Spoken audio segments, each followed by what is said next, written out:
bear with me, I have to get my bearings here.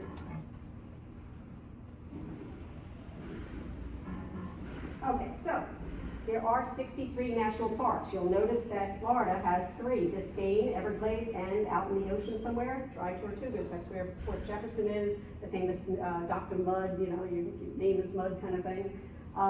But of the great majority you'll see is in the Southwest and in Alaska, but we do have the Great Smoky Mountains, which is right here, which has the highest number of visitation. Now, when I say I work for the national parks, that's not just the national parks. There's 63 of them, and some people make it a big goal to go to all 63, which is a wonderful goal. The newest one, by the way, is right here, somewhere here. New River Gorge, that was just made into a national park just recently. That makes it number 63. But what we actually have, when you say national park system, is thousands, about 1,400, 1,500, which is, battlefields, military parks, national reserves, wild and scenic rivers, monuments, memorials, lake shores, and then you get in 118 national forests, Army Corps of Engineer sites, 400, another national wildlife refuges, 567, and you get over 1,500 sites. Those are all owned by us, which is amazing. But they need a little help because they're spread a little thin. So let's see. By the way, all the pictures in the backgrounds are ones that we have taken. Okay, so Florida, we talked about the 3. It's Biscayne, which is where it's all water. I mean, you basically have to have a boat or fins to see Biscayne National Park. They did make a little bit of a walkway right in Miami, I think on the other end of the Tamiami Trail, where you can see a little, like a gift shop or visitor center, I'm not sure. But Dry Tortugas, you have to make a big effort to get to, a lot of money to get in a plane, or a little less money, but a little seasickness to do it in a catamaran. But it is an amazing bunch of history, and that's us snorkeling right underneath the park right there. And then Everglades, of course, which is right off of Homestead. Highly recommend you head there at least once in your life. They just opened up the hotel that was destroyed in Hurricane Andrew in 1992. So it's not exotic, I think it's shipping container-like, but they say it's absolutely amazing. You can get away from the mosquitoes, you can get air conditioning, and enjoy it. You just have to drive to the end of the road to Flamingo, which is a wonderful place to go canoeing and snorkeling and all kinds of things. And it's the only place in the United States, maybe in the world, where you can see an alligator on one side, a dam, and a crocodile 2 feet away on the other side. One's seawater and one's brackish water. But there's also many others. We just got back from Castillo de San Marcos, that's up in St. Augustine. If you've never been to St. Augustine, highly recommended. St. George Street, lovely tourist area. But the highlight should always be this national monument, Castillo de San Marcos. It is one of the oldest forts in the United States, oldest masonry fortification in the United States. And it's fascinating. And now they get so busy and so many crowds, make sure you grab, whenever you go, always grab a ranger and say, tell me about this, give me the elevator speech, whenever you can. Cypress, Canaveral has some amazing nature areas, Fort Matanzas, Caroline, Pimaquan, and we have 3 national forests, Apalachicola, Osceola, and Ocala, 29 wildlife refuges, including Cedar Key, Merritt Island. We've been to, I don't know, I haven't been there since the big hurricane that flattened. We were just there 2 weeks ago. So they have recovered from the hurricane? That's good. You know, the hurricane that hit Sanibel and Captiva, that's where that is. 10,000 islands. And then our very own, if you don't know, our very own National Park Service right in our backyard, you're going to learn about it now. Oh, actually, wait a minute. Hold on. Did I get past that? Yes. I'll tell you about that in a second. Okay, so the 10 most popular parks, you can see that Smoky Mountains is the highest visitation by far. That is because it covers a number of states, and it's closest to the biggest population group in the entire United States, which is the Eastern Seaboard. And that's why it's so high. So, next is Grand Canyon, which I'm sure you know about, Zion, Yellowstone, etc. We've worked with Zion for 3 years now, and there's always a little argument who's higher and who's lower from year to year. We like to say we're more busy, which is a curse and a blessing in 2 ways. I'll tell you more about that in a second. Now, we were talking about going to the parks. It's a little different than 25 years ago, as I said, especially since COVID. And that's because so many people want to consider it their own, that they're flooding the gates. And these poor rangers are not getting raises, they're not getting increased in employees. They have to deal with millions of people. I think Zion alone was like 2.5 million, not even 5 years ago. Almost doubled visitation. And I thought it was crazy when I saw it in 2014. You wouldn't believe what it's like on a busy day there now. So what they did is they set up something called timed entry. If you remember anything right now, you're gonna remember recreation.gov.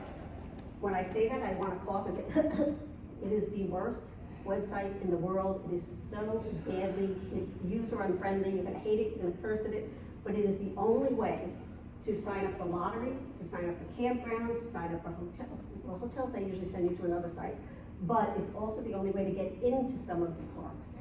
Because these parks are so popular. For instance, Acadia, which is up near Bangor, Maine, Rocky Mountain National Park has this one player called Bear Lake. Zion National Park has this phenomenally popular hike called Angel's Landing. Shenandoah has a Rag Mountain that's very popular. And Glacier National Park, the famous going to the Sun Road. You cannot just drive into them unless you go in the winter when it's completely snowed in, and you might have a 2-week window before they shut it down completely. You have to go to recreation.gov, put in the name of the park, and do it 3 to 6 months earlier. You find out which park you are. Each one is different depending on its popularity and what rules it has. For instance, if you want a campground, you might be able to do it 6 months in advance. The day that 6 months has, you put that in your mind, put it on your calendar, get a reminder pegged for you, and go online and snag it immediately. Now you do pay a fee for many of these, and people, I hear them complaining all the time, oh, I had to pay this, that money, 90% of it, I'm exaggerating, let's say 60% of it doesn't even go to the parks, it goes to the software company that writes recreation.gov, which shouldn't get a penny as far as I'm concerned, it's a bad site. But you have to do it. Timed entry is so critical. A lot of parks are talking about it. Zion National Park tried to do it, but the politicians said no. Now the poor town of Springdale gets completely flooded with people blocking up the roads all day long, all summer. So it is free. It is an online fee to get in some of them. Some of the, like Angel's Landing, I think might even be a $9 fee, I'm not sure. But somewhere it's a nominal fee, but again, the money doesn't, maybe a small portion of it goes to the park. And then there are some free dates. I highlighted those. The next one is this Monday. I think it's, isn't it Monday the birthday, right? Yes. So this Monday you can go into Loxahatchee National Wildlife Refuge, which again is right in your backyard on 441 just north of Atlantic. But I'll tell you more about that in a second. I keep saying that, don't I? But these are all free days where you can go in without something very important, and I'll tell you about that also. So, National Park Pass, does anyone have one? Don't lose it. I can't tell you how many people come into parks and say, I left it home, I left it at the hotel, I left it, you know, my grandson. Hold on to that sucker, because it's the most valuable thing, you know. Did anyone get the senior pass? The senior pass is worth its weight in gold. And one thing I tell people, if you forget to take your senior pass with you, if your spouse or other companion does not have one, have them get the annual pass, senior annual pass.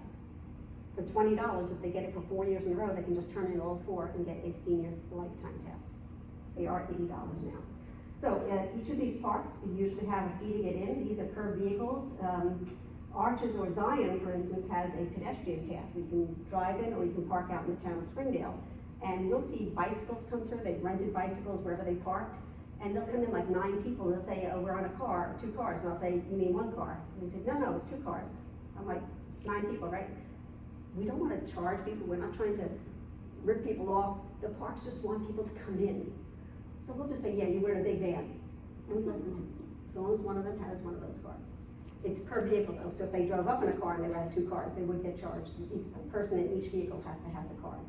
The card is good for 4 adults total, the person who holds it, and 4 others. So if 2 of you have one, you could bring in your family and friends with you, total of 8. The senior pass, as we were just discussing, is age 62 or older. It's an $80 one-time fee, or as I said, a $20 annual fee. And if 4 years, you can take 4 of those and convert it to a lifetime. And also, anybody, if you know anyone who's military, active duty, they can get a 1-year free pass while they're active. When you retire or a veteran, you just show some proof. Can't just be it's on your license plate. Has to be something either on your driver's license or some proof of VA card or something like that. And you can go to any national park facility, including Loxahatchee National Wildlife Refuge, and they can get a free lifetime pass. And that will get them and 3 others in. 16 or 15 and under is a child, so they get in free in those parks. 4th graders. Anybody have a 4th grader in their back pocket? A grandchild, cousin, friend? There was a program called Every Kid Outdoors. If you know a fourth grader, if you know a fourth grade teacher, please tell them about this. It is so sad how many people don't find out about this until they're fourth graders who's about to go into fifth grade. Anyone who has a fourth grader can go in, they have to go online, put in Every Kid Outdoors or National Park and fourth grader, search, brings you to this page, and you fill out the form asserting that you're a fourth grader. Teachers can even do it. If you know someone who's a teacher, they can do it for 30 kids in their class, get out 40 forms. And they go into the park and they can get themselves and 3 adults in for free. It is the most amazing program. They want to get every kid outdoors. And let's see, I have some brochures here if anyone wants them on both the National Park passes and on the Every Kid Outdoors. I'll leave you with the Every Kid Outdoor one too. Okay, so again, these passes are worth their weight in gold, so I'm glad to see a lot of you have it. And that's that horrible site, you can see, recreation.gov. It's a necessary evil, you gotta do it. Someday. So this is a list of all the different passes you can get. The military pass I was just telling you about, the annual for someone who's inactive, that's the fourth grade pass. Anyone who's got a disability, as long as they can swear the fact they have a disability, again, not the hang tag in the back, but basically nobody will question you. You show up, you sign the form that you're disabled, you get a free lifetime pass that again can bring in 3 other adults with you. And if you forget, you can always, I've seen people doing this, but I'm going to tell you, because you have Loxahatchee in your backyard, do not do this. You can get these passes if you go online, store.usgs, USgeological.survey.gov. You can order it online. The thing is, they charge a $10 shipping fee, and you might not get it in time for your departure date. Drive 5 minutes to Loxahatchee, and you can get it. Yes. I'm listening to what? So what do we do as opposed to going to this site? You go to Loxahatchee National Wildlife Refuge in western Boynton Beach, just north of Atlantic. Yes. You go up to the front gate, they tell them you want to buy a pass, they'll send you to the visitor center. You say, I would like to buy a National Park pass. If you happen to have a fourth grader you can kidnap, bring them in, and you can get them a pass and get in with them. What's the park just south of Boca on Loxahatchee Road? There's one you go all the way to the end, and isn't that Loxahatchee there as well? You're talking about Lox Road down on the border Yeah. of Yes, that's the same park. It's the And that's same where I canal. got my pass, I bought it right there. She was able to sell it to me there, the senior lifetime one for $80. Down in Deerfield? Yeah, well, off of 441. Okay, well, there's 2 things. The northern part of the park is off of, just north of Atlantic. That's where, you know where Bednar's is? Yeah, right there. Make a left at Bednar's and go down to the end of the road. Then there's a little right turn into the visitor center, and that's where you get it. There is another way to get to the very southern edge of this park, which is off of Deerfield, when you make the first right turn on Loxahatchee Road or Lox Road. Yeah. You just take it about 5-6 miles down. And that's where I was able to buy mine. That's amazing, they usually Yeah. don't have somebody there. She offered, because I would have had to pay, and I'm like, oh, and she goes, we're doing Oh, And I'm like, oh, good. There must have been something special going on there. They usually don't have someone stationed there just because they don't have the ability. Okay, so, oops. So how to enjoy each park. This is important. Do your research first, because again, it's not as easy as it used to be. You can't just drive into Zion National Park and enjoy the whole park anymore. Too many people. Unfortunately, it's the burden on you to do a little research, go to recreation.gov, for those time entries I was telling you about, but also nps.gov is a wonderful site.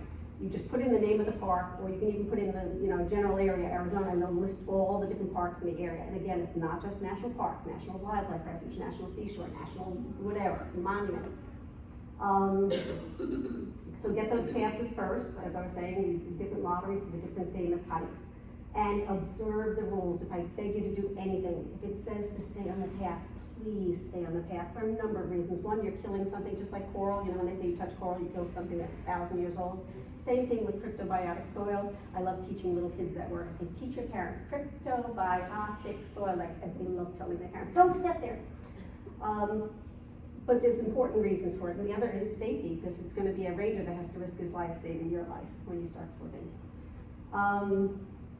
Don't breathe your own path, bring water, hat, gear, sunscreen, a map. I will tell you a quick story. We had a lady from Florida, no less. She's from the Orlando area. She flew into Grand Junction, Colorado. Her daughter and son-in-law picked her up at the airport, took her to Arches National Park. We were working as campground hosts there.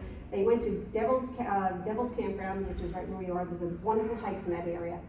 And they took her on a hike. The woman had just gotten off 0 feet sea level. Got off a plane, and they take her to 5,000 feet? 5,000 feet. She's in probably in her late 50s, early 60s. She had her hair beautifully done. All of a sudden, we start hearing this. We have the police radio. Someone's collapsed on the trail. Well, we know it takes a half an hour for an ambulance to even get onto the road from the entrance to there. So we called in and we said, is there anything we can do to help? Because we're not trained SAR, we're not trained search and rescue. They said, yes, could you please be a relay and tell us what's going on? Well, we did something we weren't supposed to do. After we found out, some woman came out and told us she was the one that found her collapse, and the son and daughter-in-law, blah, blah, blah, and you know, she looked like she's all white, and we heard where she was, and we knew it would take us quite a while to get there, and we knew that the EMT was gonna be even longer than that. So we took our golf cart on the path, and I kid you not, people were scattering, oh, we didn't know there was a shuttle. Let's just say we weren't supposed to do that. But we found a lady, and I told the son-in-law, I said, pour this bottle of water over her head. He goes, no, she just had her hair done. I'm like, pour the water bottle over her head. I forgot to tell you, this was August. Don't go to many of these parks in the high desert in August. It was about 100 degrees there. I don't care how dry it is, you can't exist at that altitude. 6,000 feet up, your oxygen is low, and you're overheated, et cetera, et cetera. He refused to do it. My husband put her in the golf cart and got her back to the trailhead. And just at that time we got pulled up, the EMT pulled up. So maybe 20 minutes had passed by. She was still pasty white, she was still exhausted, but you know, we got her there. And you know what the first thing the EMT did? Pour a bottle of water on her head. I'm like, yes, I tried. In other words, be prepared. Do your research. Don't just think you can get off and do an incredible hike or even work on the first day. You have to get acclimated to where you are. Don't approach or feed the wildlife. Please, please, please, please. You see this little guy right here? I should say fat guy. That has been documented by the National Park, or excuse me, biologists across the United States consider this the fattest squirrel in the United States. It's the squirrels, the ground squirrels, rock squirrels in Arches or Zion? Zion National Park considered the fattest squirrels because people think it's so cute to feed them. They also carry bubonic plague. You can't believe how many people get bit by them. Always ask a ranger, even after you do all your research and you've looked up things, you talk. If you're going on a hike, you see a ranger, you ask them, what are the conditions up ahead? I see clouds in the distance, is that going to be a problem? And they will tell you, they will not stop you. It's up to your recognizance whether you can keep yourself safe. And I will tell you some stories where that didn't happen. Let's see what else. Don't take anything. Oh, the hiking newsletters. Every single park has these beautiful brochures. You see those brochures on that table there? Yeah. Those are what I call the pretty brochures. But always when you get into a park, I don't care how much of a rush you're in, make sure you get these. These are more current. So the pretty brochure is something they print maybe every 5 years. These get printed either every season or every month, depending on how busy the park is or how their shuttle, might change, or some schedule that they have. But these are your Bible. Do not forget, they either call them hiking guides. This one's just called the Yosemite Guide. This one's called a preserves map for South Florida National Parks, Bryce Canyon Visitors Guide. They tell you everything, where, when, what, where the ranger talks are. And ranger talks, as soon as you get to a park, always ask, or even if you can call the day before, find out when the ranger talks are. You don't want to get there as one has just ended. Ranger talks are amazing. Rangers are just incredible people. They really know their stuff. And you'll be able to ask those questions and somebody will actually have an answer, which is amazing. Let's see, got it covered all? Oh, is this ranger, danger zone? This is my pet peeve. The big thing now in national parks is the entrance communities are now renting e-bikes. And people who just know they have to go to the famous Angel's Landing or the Narrows or wherever this famous hike is, they rent that bike and they go bat out of hell. They don't even look. They pass animals, they pass beautiful views. They think they're on a motorbike. And what they're using is something called a shared path. And what that is something for strollers, people walking dogs, anybody who has a wheeled vehicle, like a wheelchair or anything.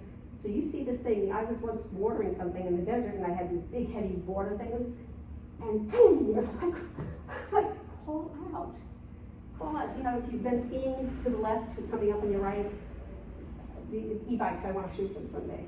They're just getting a little too crazy in the national parks. Okay, and junior rangers. We were talking about when you had fourth graders. I didn't hear anyone say it, but if you know anyone who has children, every single park, usually the National Wildlife Refuges, forests, they have a junior ranger program. Even if they don't have the brochure out, ask for it. It's a wonderful series of all kinds of activities. It gets the kids interested, it gets the parents to learn. We always joke that rangers and even us volunteers, we have trouble answering some of the questions. These kids, they really learn, and it gives them so much more of a value added when they go to the park.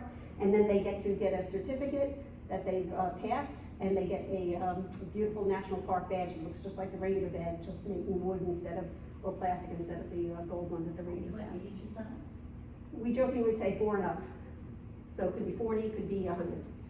I'm not kidding, there are people that come in and that's their thing, is to get a picture taken outside the park and to finish their junior ranger book, and I don't care how old they are. Rangers love these books. Zion actually has a junior ranger building in the summer. An actual building that, a museum they can go in, and it's wonderful. I learn more there than I do in the big We museum. were at Lewis and Clark National Historic Park in Oregon last year, and the superintendent took the junior ranger course just to familiarize herself with what people were She was seeing. the acting So it was superintendent, she had just fabulous. arrived,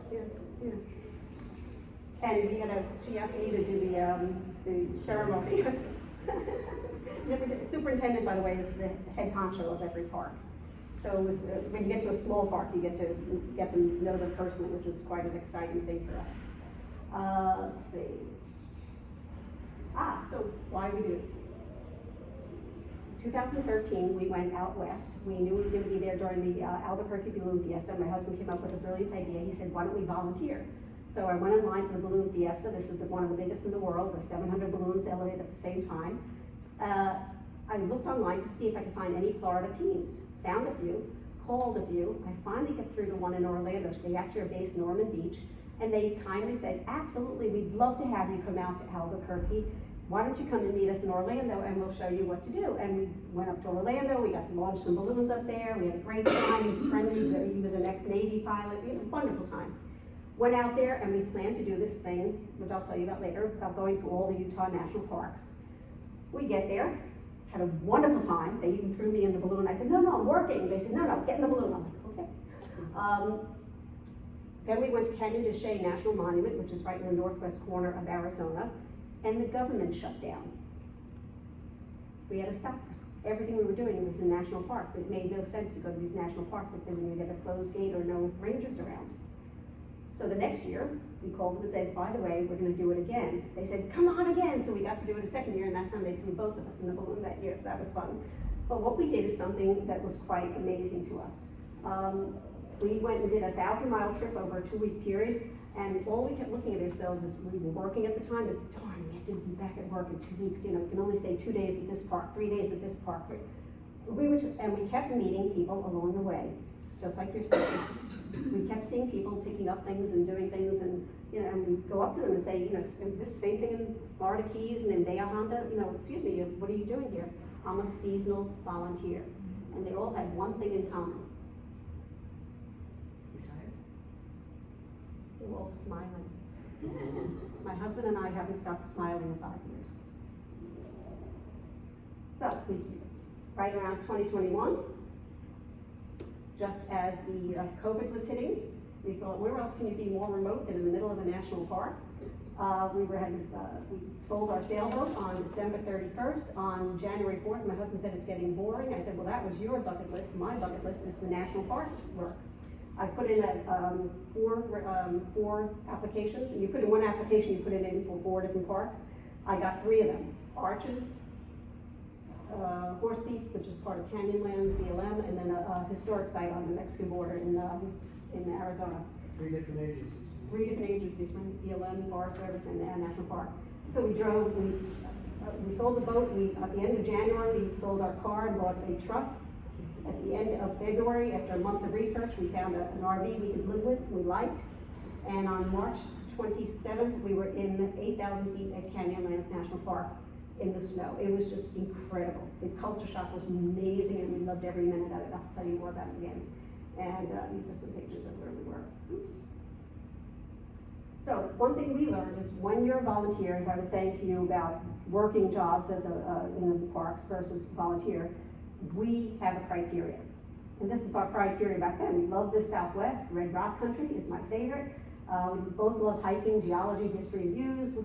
And we said, we're not gonna do more than 3 months per site. There are people that have volunteered for 20 years and they go back to the same exact park every year because they love it. And I respect that. That's not what we wanted to do. We wanted to see places and use it as a spoke to go see other places nearby. I put my foot down. I learned my lesson. You don't want to be more than an hour away from gas stations, grocery stores.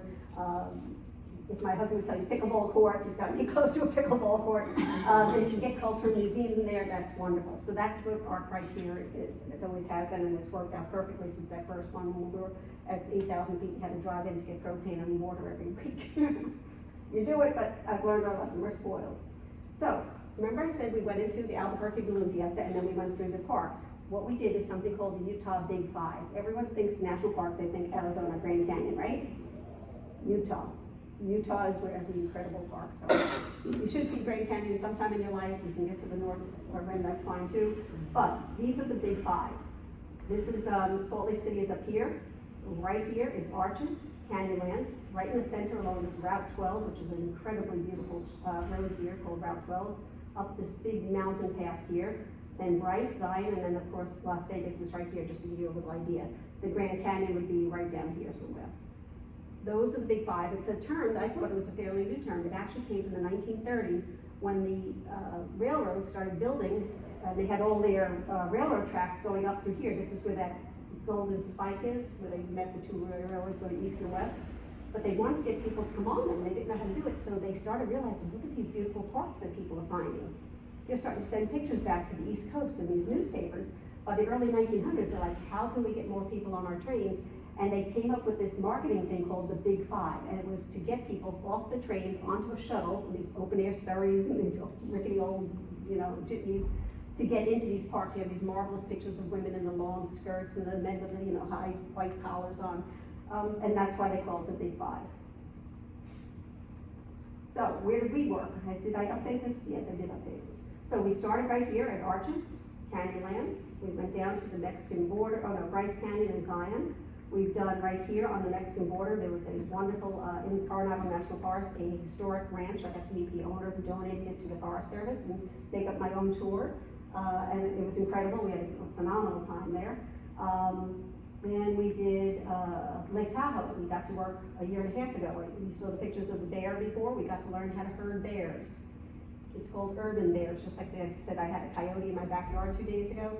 You have to learn to live with these animals because you're in their turf, and unfortunately they got too used to humans. Humans get stupid, leave their garbage out, leave their trash uncovered, and these animals are no dummies. Why eat grubs for 2 months when I can eat one trash bag and get all my calories out of the trash bag? And then we went, this is our most recent job. We went from Zion up to here, up the coast, stopped at Sequoia and Kings Canyon and Redwood National Parks. There's a whole bunch of beautiful parks all around here. But we wound up with something historic that we absolutely adored, which is Lewis and Clark National Historical Park. Lewis and Clark, of course, in the early 1800s, came across the United States.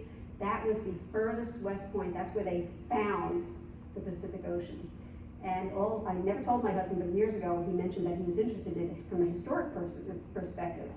And I didn't tell him, but I thought, well, someday if we ever get the money, we'll do one of these river boats that goes up the Columbia River. Well, now we're the people doing the tours that people come off the cruise ships to tell them about the history, which I'm thrilled about. So let's see. So this is what we've been doing. You can see the different elevations and the different places we've been to. Is Crater Lake in Oregon? Yes, I'm not going to show you a picture, but it's right. Here's Lake Tahoe, Crater. Oh, I'm sorry, Oregon, right here. It's probably that right Is that there. a national park though? It's a national park or national monument? I think it's a national park. Yeah. Oh, by the way, who knows what the difference is between a national park and a national monument? I'll put you out of your misery. The only difference is that a monument is created by the president and can be reneged on at any time. I think, was it Bryce Canyon was a monument for almost 70 years, and finally they made it into a national park in the past 20 years. The national parks are actually done by a designation by Congress, and that's permanent. So anytime a president's trying to pass through a park, which they tried to do with Grand Staircase Escalante, which is this incredible area right in the middle of Utah, right here next to Capitol Reef, they're chipping it away and they're trying to sell it for oil rights right now. I'm sure that's going to happen in the next couple of weeks. Okay, so First one we went to was Forest Feet, it's at 8,000 feet. This is the white rim of the, right above the Colorado River and the Green River. We had no water, we had to go in for water and fill up these gigantic thing in the back of our truck every week to get water. We had no butane, we had to go down to get propane rather. The only thing they gave us was a sewer gun. Thank God for that. But it was an incredible experience, and we absolutely amazed. We met another co-host with us who's become our best friend. So we met some incredible people at this stuff. Then we went to Arches National Park. Unfortunately, we went in August because we were filling in a gap. The thing is, the more popular parks are harder to get into, if you have no background especially, which we didn't. But who wants to work at Arches in August? So we did fill in a slot there. And then we met another incredible person while we were there. This is one of my favorite pictures. You might have seen it in the ad. This is a skyline arch right over where we lived, right above the spot where we lived. And the first day I took my husband to it, he was scared of, the heights. He's not as comfortable with heights as I am. And by the time we took this picture, he was scrambling up there like a mountain goat. So I'm very proud of my husband. And they give you that uniform? Yes, each park, each service has a different criteria. In this case, they gave us the shirts and the hat. You get to keep the hat because they can't wash the hat. In Forest Service, sometimes they just give you a vest to cover everything. And then what do we have? Someplace, Bryce gave us pants also because we're working out in the woods and in the heavy in the trees and all that. So each park gives you something different, and they tell you. Yeah, you usually have to turn in the uniforms. If it's washable, you turn it in. The hats. Yes, just can't wash it. And that's, by the way, that's Delicate Arch, one of my favorites. You see it in the background there too. Okay, then we went down to historic Brown Canyon Ranch, around the Mexican border. It was an incredible experience. We got to hear coyotes every night, and the Milky Way was overhead every night. It was just an incredible experience. And again, we got to go to Tombstone, which is one of my favorite towns. I used to live near there, Bisbee. So this was an amazing experience. And then we went to Bryce Canyon, if you know the hoodoos. It's just incredible. And we got there in the snow. We learned don't do Arches in the summer and do Bryce in the springtime. We learned to reverse that. This is at 8,000 feet. You don't want to be there in the springtime. But it's absolutely incredible. It's a beautiful, beautiful area. You can tell I love Red Rock Country. Where is that? This is Bryce Canyon National Park. It's right in these, I'm going to sort of draw you a little map. Let's say this is Arizona, and this is Utah, and here's Las Vegas. Here's Grand Canyon. Bryce is right here, Zion is right here, about a 3-hour drive from Las Vegas. I can show you the map again in a second. Zion, we vowed we would never do a park twice. And Zion has caught us for the 3rd year in a row because they treat us well. And it's an absolutely incredible place. And because we're volunteers, we don't have to deal with masses of people. When we want to go hike, we pick a day when we can get ahead of people or around people. So we absolutely adore this park. This is an area called Observation Point, and right there is where we live. This is called Angel's Landing, which is right at the top of this, right here. That's Angel's Landing. That's that famous hike I told you about that everyone wants to get to. These are condors. Condors, they need volunteers to help haze the condors so they're very sociable, so they want to get next to people. And idiot people like to try to feed them to get them close. Unfortunately, the entire flock, for want of a better term, I don't know the term, died in the past 2 years from avian flu. The same reason chicken eggs are expensive right now. The birds are dying by the thousands right now.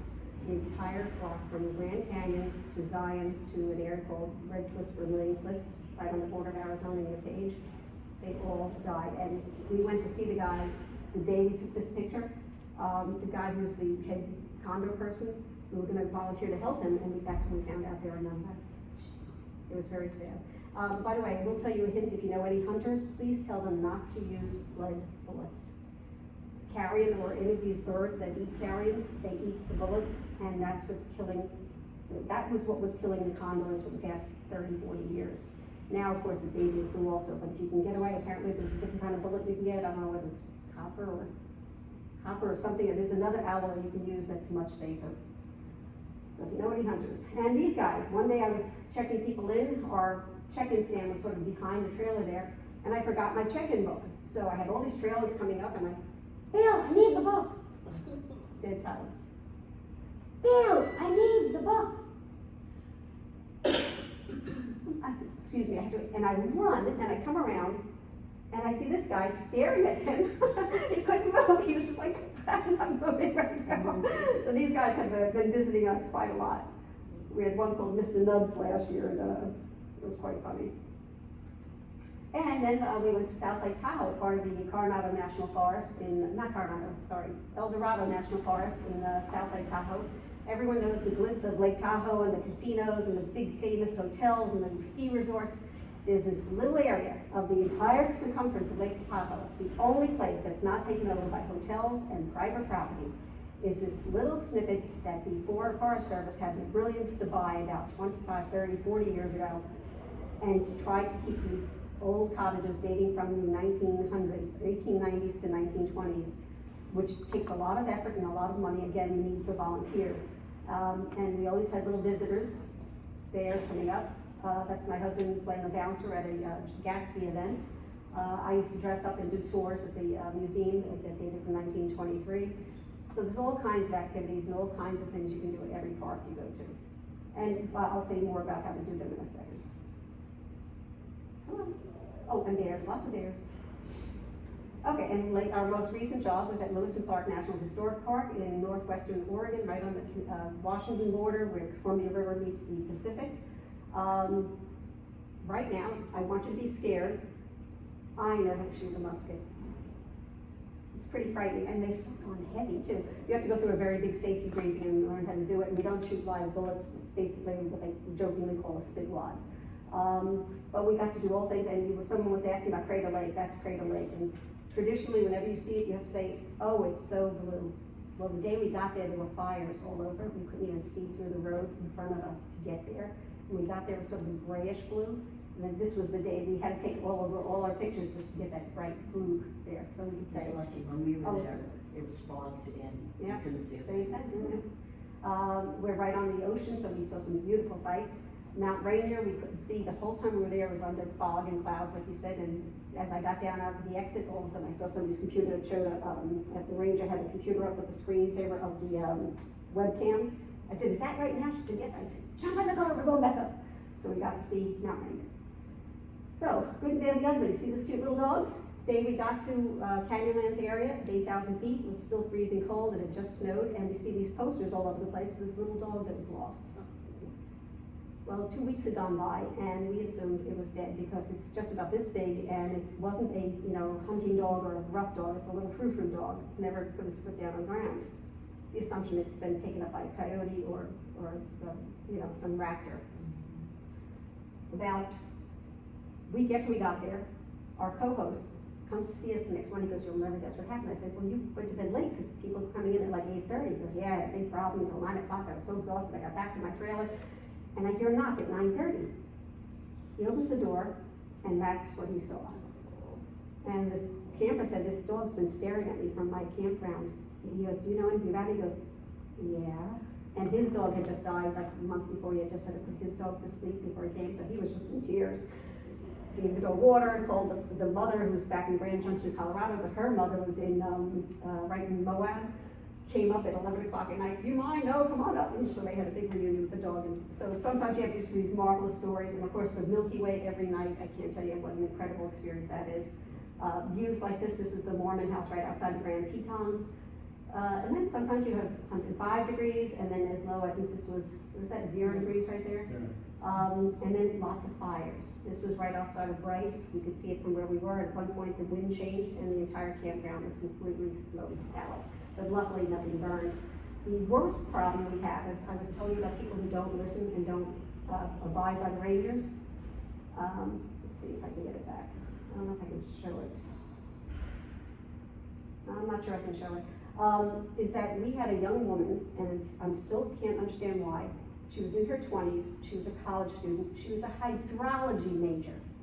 There's a very famous hike in Zion National Park called the Narrows. It's called the Narrows because you get to this place where this river comes out, the Bergen River, and the cliff narrows in, goes vertical. When a cliff is vertical, you can't climb out of it. You also can't see anything to see the weather. All you can see is a little narrow strip of sky above you. So if you get in there at like 9 o'clock in the morning, and by 11 o'clock, you look up and you see clouds, that cloud might have dumped gallons of water up in the lake that feeds the Virgin River, and you won't know. All of a sudden, it started getting very, very rough on this girl. Usually, I don't like to get in there when it's over 25 to 50 CFS, or cubic feet per second. It went up to 1,000 to 1,500 cubic feet per second in the space of like 15 minutes. Her companions all said it's getting too dangerous, we're leaving, and they turned back. For some reason, this young woman, beautiful woman, decided to stay, and the next thing they saw was her being dragged by a gigantic log down. They didn't find her body until 4 days later.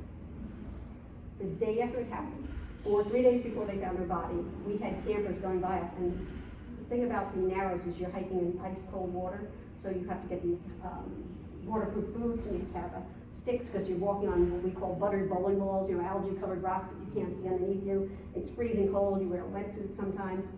So you know when somebody's dressed up like that, you know what they're doing. And I went up to them and said, excuse me, the Narrows is closed. Oh yeah, we heard about that, when are they gonna open? I'm like, you do know that there's a body of someone's daughter or mother or sister. Yeah, when are they gonna open it? So you can't, the ranges will stop if it's over 150 CFS, they will close the Narrows, but they can't stop somebody from getting in before it gets to 150, and they can't turn you back. They can only tell you, you are not prepared, you don't have this, you don't have that, do you understand what you're getting into? And then they are the ones that have to leave their families at 10 o'clock at night and go out there and try to save them. The search and rescue guys are just incredible. So, we've seen a lot of stuff. So, in the next 20 minutes, I'm going to talk about how to volunteer. It's one of my favorite pictures, by the way. I don't know if you can see, but there's a person right there. My husband was taking a picture of the sun coming up behind me, and I was taking it towards the turret because I heard that was a nicer thing. But these are some of the sites you can see out west. This is the famous Monument Valley that all the John Wayne movies were at. The previous one was Antelope Canyon, right near Page. But this is the kind of stuff that we've been working in for the past 4 years. And we come back here and we're like, to Boca. What fast food place is open now? I mean, this is incredible.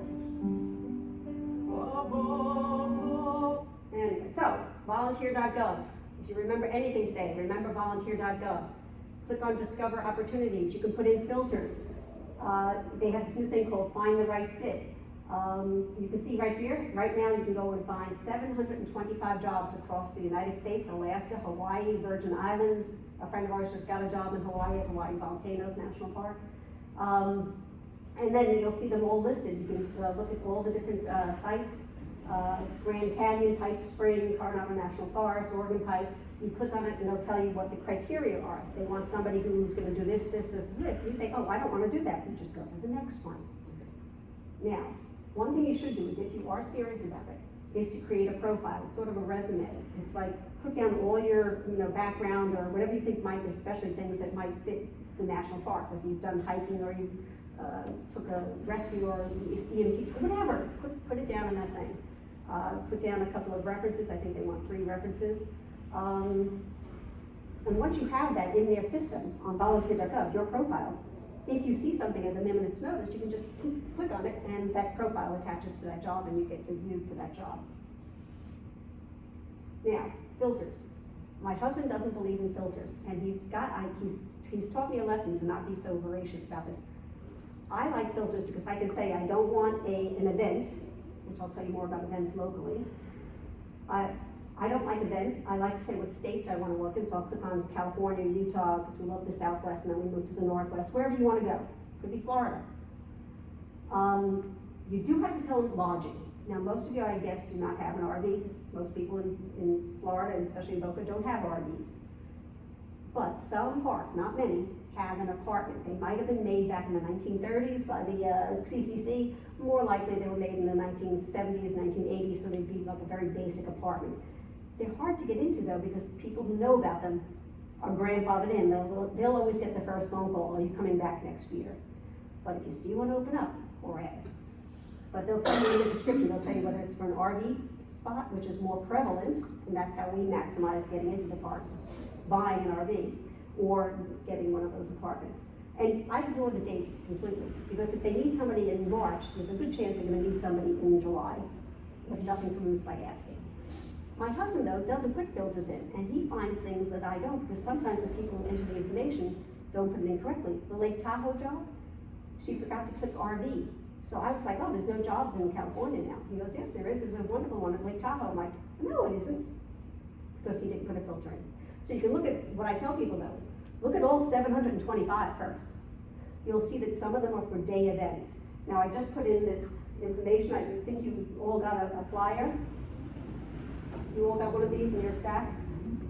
This February, tell your friends, tell family, tell any neighbors that have children, do not pass go, do not collect $200, go to this event, it's free entry, you get a luxury bus that takes you from just west of Atlantic in 441, there's a park there that most people don't know about unless they have radio control with the airplanes, called Delray Regional Park, something? Delray Regional Park, West Delray Regional Park or something. You know how there's that post office hidden behind the, is it a Wawa?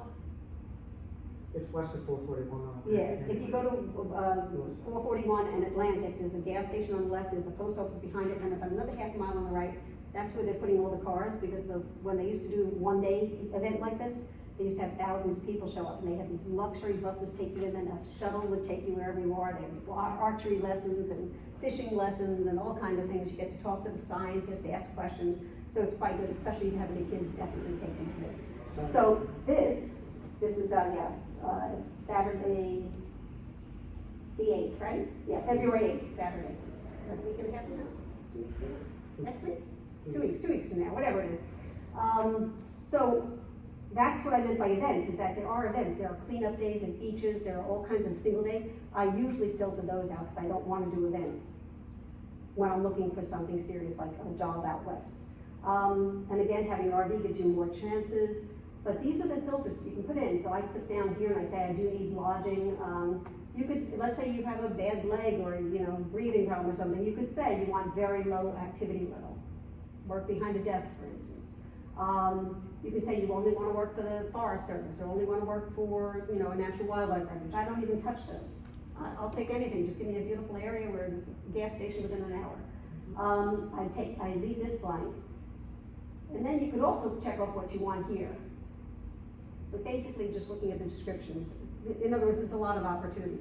If you are a teacher or if you have any background in something that's like a tangible thing like a plumber or a carpenter or something, that's valuable information for them to know, and that you can put in your resume. So, this is what we were just talking about. So we are down here, so where is Home Depot? Oh, this is, we're down here right now on Glades Road. This is Atlantic. This is that movie theater on Atlantic and Lyons. And if you go up north of the Atlantic, just before Boynton Beach Boulevard, this is Loxahatchee National Wildlife Refuge on 441, right behind Bednar's. Do not park at Bednar's for this event. They will have you towed. They do not want people in there for the event. But anyway, this is the Turnpike, so you can have an idea where it is now. So this is your national park in your backyard. When you go there, if you just go there and just drive down to the end and look at you might see an alligator, you're not going to learn much.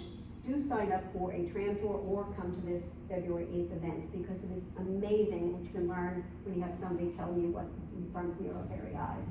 Now, I also notice quite often they'll have a thing saying they need a front desk volunteer. Highly recommend if you're going to get started in the national park system and you don't want to buy an RV and move out west like we did, or wherever you want to go, this is a good way to start. And then you might find out they need somebody to transcribe something, or they need somebody to help with an event, or they need somebody who knows how to teach fishing to kids, or maybe you know about birds, you could do a bird talk. It's up to you what level of involvement you want to get. And that, again, is why I do volunteering, not work handing. I do what I want to do. I don't want to clean bathrooms. I don't pick a job that says bathrooms. If I don't know anything about fishing, I don't have to select a job that involves fishing, that kind of thing. The Maria Perez that's listed here, she is the contact person for the preserve. I highly recommend you give her a talk. She's a marvelous, what's the expression? She's a firecracker. She's just a bundle of energy and phenomenally motivated and very interesting. But it's right in your backyard, and get your annual lifetime pass there. Okay, so you don't want to go to Loxahatchee, even that's too far. There are so many jobs on volunteer.gov that you can do in your own living room. And I just stumbled on this recently. The National Archives and the National Park System have all of these records that are in handwriting, you know, from the old script, and they need people to transcribe it. I was just reading the story of this woman who's a widow from the Civil War, and she had 3 children. They were starving to death because they couldn't get the proof that he got killed in Chickamauga or whatever it was. And there's all these letters going back and forth. They need some, and this is a story that somebody's family could just disappear because nobody took the time to transcribe it and they couldn't do it. And you could say, I only want the easiest ones, the ones that are very simple to read, or I'm very good at reading. Kids don't understand cursive anymore. So probably all of us in this room do understand cursive. They need somebody that still knows how to read cursive. And you can do this in your own living room. They give you the software and you pick which documents you want to do and you send it back at your leisure and at your timing. The other one is the U.S. Geological Survey. This is the, what do you call it?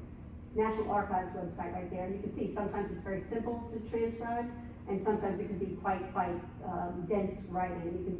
You pick the difficulty level. I saw another one for Jewish claims, another one for 1950 census things. So it's like a rabbit hole. You'll just get so excited you'll want to do them all. And also locally, libraries need your help. Hospitals need your help. There's so many volunteer opportunities all around the United States. But here in your own backyard, this one is for the parks here in Palm Beach County. And this is something the library did. It lists all the different volunteer opportunities there are all throughout the county. Sierra Club in Loxahatchee, the Sandaway House Nature Center, Gumbalilla Nature Center, Resource Depot, all kinds of places that you can do. I can't tell you how many people I see that, you know, play pickleball or something like that. And you know, there's all kinds of things you can do in your retirement. But boy, when you do this work for the God, it is such an amazing thing when I show this card, my volunteer card, when we come into a gate, the rangers always stop and say, thank you so much. We couldn't do our job without you. And they mean it fervently. They are so underfunded. They are the first to get docked pay when there's a government shutdown. And then they have to clean up the mess left by the thousands of people that go in there when they're not around. Explain the card. Oh, this was one of the cards that we were just talking about. This is a volunteer card. You get it for 240 hours every year. You get a free national park pass for a year. So if you don't have one, you get a free one. Could you go to the previous screen? I just wanted to get Sure. that archives.org, citizen archives. Thank you. I might have some, no, I don't think I have anything written down there. But you have my contact information, so you can also email me if you have any questions. Okay, so this is parks, the animal shelter. We also foster pets or dogs from the kill shelter, because I know there's the humane society here, but they're never going to get killed. We know if we foster from the kill shelter, the hound, that we're actually saving a life. And every dog we ever fostered, adopted the day after we returned them, because I used to write out a whole big thing about them. Okay, so let's see. Come on. Sorry, I can tell I didn't do this. Oh, we're going backwards, that's why, sorry. So do you, just volunteer certain times of the year? Or? Yes, we leave usually the end of March and we come back in early September. We would love to volunteer into fall. We did once when we did Brown Canyon Ranch in Arizona, but I held my breath every time they said a hurricane was heading to Boca. So we just made a decision to stop around early September because I think the middle of September is that sweet spot for hurricanes. That's our own personal thing. If you don't have a house you're taking care of, you might not need to worry about that, but it's just our personal thing. Yes. Most parks and agencies like you to volunteer for 3 months. We've done it as little as a month at Arches. We've done it 3 months, 2 months. They're not really that choosy. If they need somebody for 2 months, they'll take. Some are. We tried to get into Prescott National Forest, just north of Tucson, and they had us all signed up. They were all excited about our resume. They wanted us in there. They had a start date, and they said, yes, and you're working until October. I'm like, no, we have to be in Zion or wherever in March, maybe 3 months, and they wouldn't take us. We try to do 2-3 months gigs, the springtime and the summer, and then we're back here for her. That's our thing. 3 months, we're ready to move on to another one. But that, again, that's our personal preference. They would love you to just stay there and come back every year. That makes it so much easier for them. Because it's like seasonal, so it's closed over the winter months. Right, so many of them are closed for winter, yes. Although I think with both Lake Tahoe and even at Lewis and Clark, they did have volunteers during the winter. Our goal basically, when we started, is to circumnavigate the country, basically clockwise around the country. We've done the southwest, the west, the northwest. Actually, next year, we're planning on Michigan and maybe Texas and Michigan. So we're working our way back to the East Coast. We're kind of done with the west this year. We could stay there forever, but we've done enough that we feel so amazing, because again, we used it as a spoke. If we were in Zion, we did all the parks near Zion. If we were in Arches, we did all the parks near Arches. If there was a cultural thing going on, we did that. And then we met so many friends and so many wonderful people. We got to, go hiking where they lived, and I can't tell you all the wonderful experiences we've had. I mean, we're just so lucky we pinch ourselves. This is Antelope Canyon, that's very famous. Some beautiful waterfalls in Rocky Mountain National Park. This is Monument Valley, that's actually a Navajo park, not a United States National Park, but a Navajo Nation park. So you have to get permission to go in there. That's I put 2 of those photos. And this is what I call a traffic calming device. And that buffalo bison comes out in the middle of the road, you don't move. And of course, it's what we call an elk jam or a bison jam. People just want to take pictures. You don't argue with them. So some of these we made into it. I don't think we have time to do this. We have 5 minutes left. I want to answer questions, so let me go out with this. Some of my favorite quotes. The more that you read, the more things you know. The more that you learn, the more places you'll go. John Muir and Henry David Thoreau. There's so many amazing places out there, and there's so many things to do. That's a sunset at Lake Tahoe, by the way.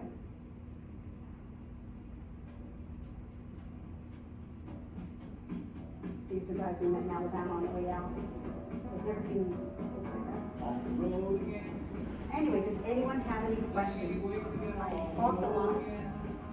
I could tell you so many stories about rattlers and dodging animals and elk coming in our backyard, and we've had so many incredible experiences.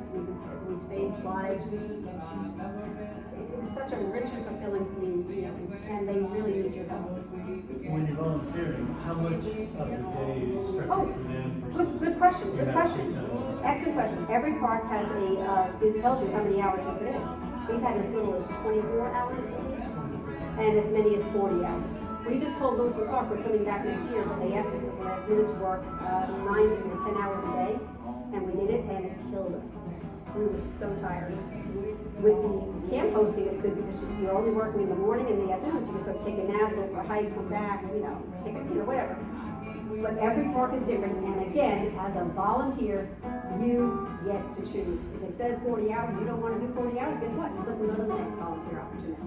Or you just talk to them and say, listen, I'd love to do it, but I just know I'm going to be tired after, 30 hours. Is it possible? And the other thing that we love is that quite often they'll tell you to work 3 days and then take off 4 days. And the next week, work 4 days and then take off 3 days. So you have a 4-day weekend to go do all kinds of things, including rest. I mean, I was working a part-time job when we first started. I was able to, if I could get signal, that is a big problem. You might not only get a Wi-Fi signal in some places. Our first position with Bureau of Land Management, we were required to work 40 hours, 5 days a week. We had 2 days off. National Park Service is basically 3 and 4, 4 and 3. Forest Service, Everything's different. depends You on never the know. agency. Talk to them and speak to them. The only reason we worked that many hours for Lewis and Clark is that they had 2 rangers that couldn't come back for the season, so we had to do work for the rangers. But by the same token, I'm going to be doing costume talks next year about Sacagawea, and he's been doing, he'll be fixing the fort, the pickets on the fort, and someone will come up and he gets to talk about all he loves about Lewis and Clark. I mean, it's just such an incredible experience, and it's up to you to make the most of it, or say, I'm not going to go back to this place the next time. Or again, just work for the I didn't tell you, U.S. Geological Survey is another one that needs work that you can do in your own living room. Their maps are so old, they haven't been updated in so long, that I looked at the map for Boca Raton, it showed 2 fire stations. They need somebody to go in and say, no, the high school is here, no, the golf course is here, no. They give you the software and you just do it in your living room. You've been to skiing in, somewhere in Colorado, that town, get the map for that town and you can update that town. Do it in your own living room. So, highly encourage you. If you have any other questions, That's like volunteer.gov spells out these opportunities and what the requirements are, the timing and housing and all of that. Just check it out sometime. See oh, what's by the way, I available. see, sir, you're into railroad museums. Just so you know, a lot of the jobs, they just ask for somebody to work at Golden Spike, where they run the famous Golden train twice a day. They run it back and then they run it forward to show where the Golden Spike went in. And another thing I saw on the geological survey maps, or no, something where they needed transcription was a railroad museum in, I forget where, somewhere on the East Coast.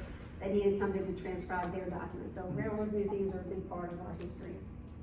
Thank you so much for coming. A great group. Appreciate you coming. Thank you, and hope to see you at the Everglades Day. We just volunteered for that, by the way. I said we don't do events, but we do events sometimes. You didn't say that, right? Just tell us you need a volunteer, we're there. What's the other website you said, campers with a K? Work camper. Work. I think you put in One word or 2 words? one word, but if you put in, working in parks, you'll probably come up with all newer ones. That was the old traditional one from like 15, 20 years ago, that people still use. We have come across people that do that. They, in exchange for staying at a park, they get to be, as long as they work the front gate, they get the free lodging of having their trailer in that spot, that kind of thing. Sometimes, you know, you do need to have, just be very aware that the lodging might not be what you really are looking for. That's okay, rustic is okay. And I've seen some of the kids that work at some of these jobs. They're very glad to be away from their families. Party. Oh, boy. And I don't think some of them know what laundromats are. No, so you have to buy your own groceries and Oh, yeah, groceries and yeah. things like that. You don't get They paid. provide, we have a profit trailer. They provide us a site, electric, water, and a sewer done. Okay. We buy our own food. They don't pay us Okay. beyond that. The Forest Service, they actually paid us a per diem per week or something while we worked for them. It's not much, it's like $20, you know, it's like, Yeah, just to something reimburse them for having to get the water. You're on and your own. They just propane. give you a place for you to stay. typically. And somebody once asked me, do they give you any, what do they give you? Do they give you anything besides pay? And I said, well, they gave me that t-shirt once. Arches National Park, you know those little dollar buckets you get at Dollar Tree or Easter buckets? You know, little white thing? They gave us one that said Arches on it. I thought that was amazing. And, oh, you know something? That's something I didn't tell you. I do this on purpose. Remember I said about that lady that went in the water and the next day they, you know, the guys were asking why they couldn't go in the water? I'm short, I'm a female and I'm old. I've got 3 bumps against me. But when I put on the hat, boy, they listen. It's just amazing, this hat as a volunteer. It's not the mounting hat of the Rangers, but when I put this on, they actually listen. You know, kids look at you and all, people from other countries, we get people from other countries that know more about our parks than most Americans do. They want to take pictures because they think we're mounted. I'm like, you do understand we're not Rangers. Oh no, I still want to take a picture with you and send to my family. So it's, the hat is worth its weight in gold. So very proud of the hat. And this is something they can't take away from you because once you get your sweat on it, they can't clean it. Anyway, thank you so much. I hope you have a wonderful time. I hope to see you in the park someday. I'm glad you have your national park passes. If you don't have the senior pass, you can get the annual pass, or you can walk a 240 hours doing that.